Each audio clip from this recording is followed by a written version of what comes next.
आप कहते हैं गुरु अस्तित्व है, शरीर नहीं। इसका क्या मतलब है? तुम शरीर हो क्या? जब तुम खुद ही शरीर नहीं हो तो गुरु को कैसे शरीर मान लिया? तुम शरीर हो तो तुम चेतन हो, तो तुम चेतन है, गुरु जड़ शरीर है। कमाल की बात।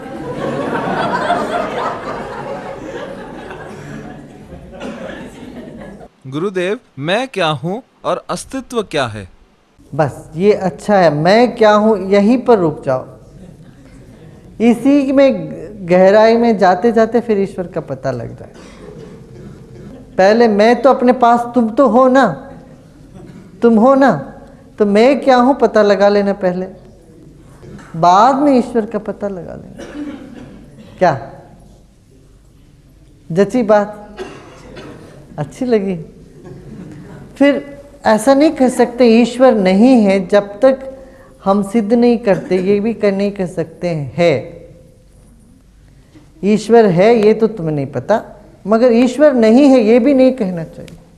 क्यों? हमें तुम्हें पता नहीं ईश्वर होंगे कि होंगे, तुमने कभी खोजा नहीं ईश्वर को।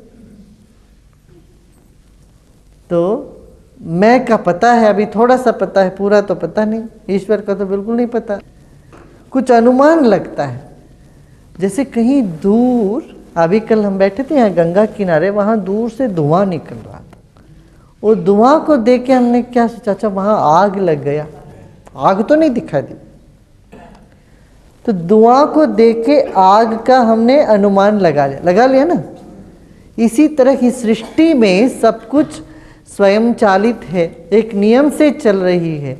उस नियम क्या है? उसको हमने ईश्वर कहते हैं।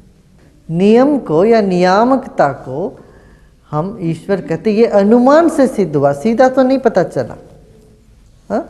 जो अनुमान से सिद्ध हुआ फिर अनुभूति करने लगे उसमें। समझ में आई बात?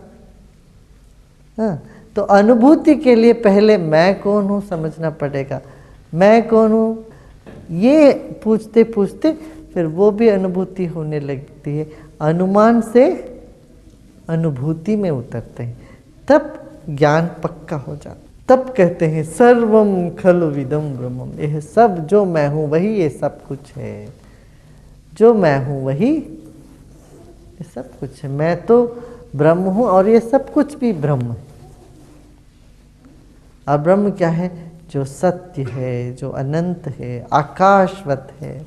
ध्यान और ज्ञान से और विश्वास से प्राप्त होता है। गुरुजी, गीता में भगवान श्री कृष्ण ने कहा है कि जो मेरे बीज स्वरूप को जानकर पहचान कर एक बार मेरा नाम लेता है उसे मैं मोक्ष देता हूँ।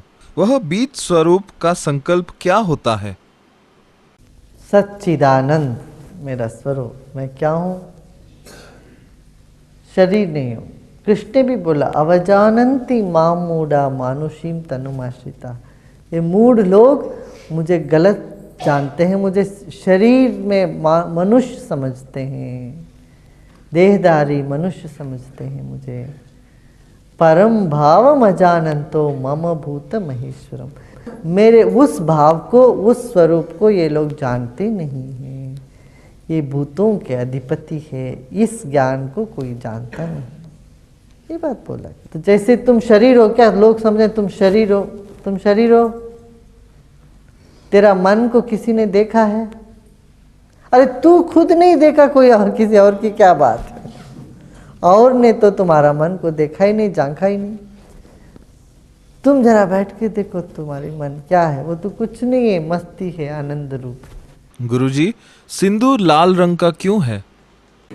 दूसरा किसी रंग का बना, तब भी पूछ लोगे आप यही प्रश्न।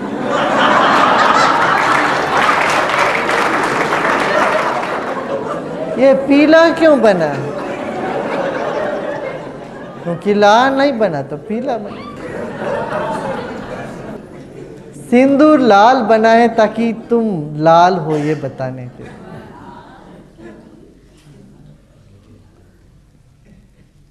जो तुमको अपना लाल या लाला समझते हैं तभी ना सिंदूर लगाते हैं। कोई दुश्मन समझ के तुम्हें सिंदूर नहीं लगाते हैं। है ना। भगवान के तुम लाला हो या लाल हो, लाल हो। पहले ये क्या करते थे, हल्दी में जब नींबू निचोड़ते थे तो वो लाल रंग बन जाता, उससे सिंदूर बनता। तो ये होली में तो सब तरह का रंग चलता है, हरा पीला। गुरुजी, मैं उतना उपयोगी नहीं हूँ, इस विचार से मन बहुत परेशान रहता है। कृपया कोई उपाय बताएं जिससे मैं इससे बाहर निकल सकूं। अच्छा, तुम यूजलेस हो, मान जाओ। क्यों unnecessary why you trouble yourself, मान जाओ मैं तो बिल्कुल नालायक हूँ।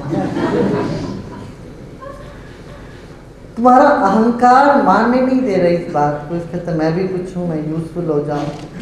अहंकार का ही बढ़ाव है, ये कहता मैं यूजफुल रहूँ। और ये भी अहंकार है कि मैं यूजलेस हूँ।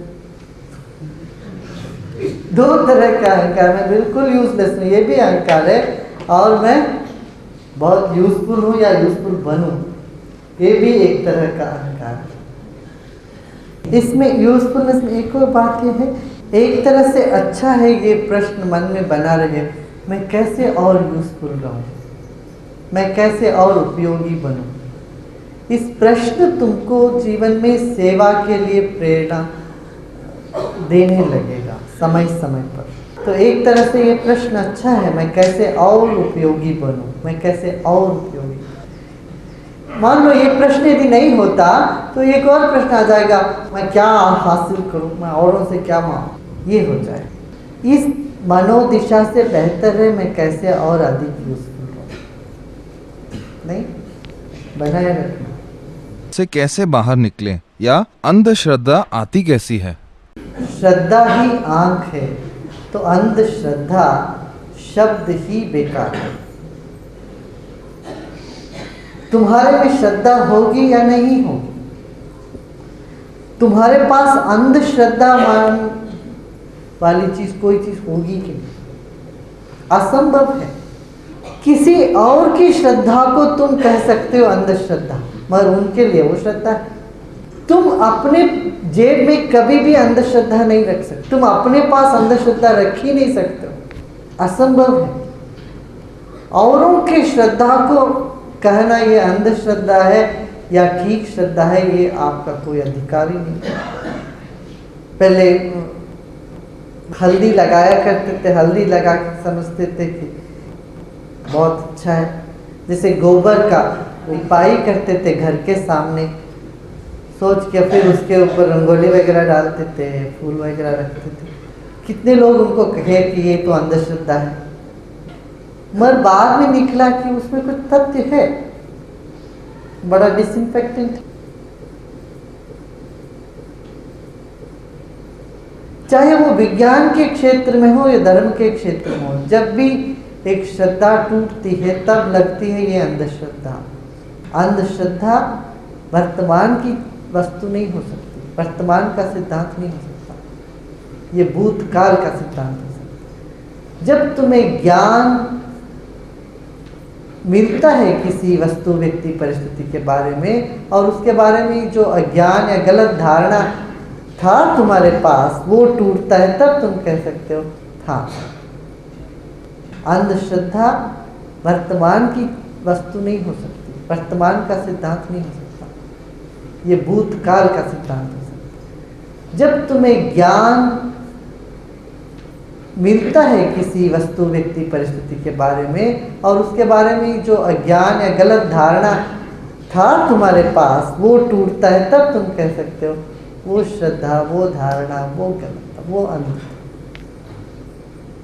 तो इसीलिए अंधश्रद्धा को रख नहीं सकते। जो श्रद्धा अभी नहीं रहा उसको हम कह सकते वो अंधश्रद्धा। जब इतना जान लिया आगे बढ़ी गए, आगे निकल गई गाय नहीं।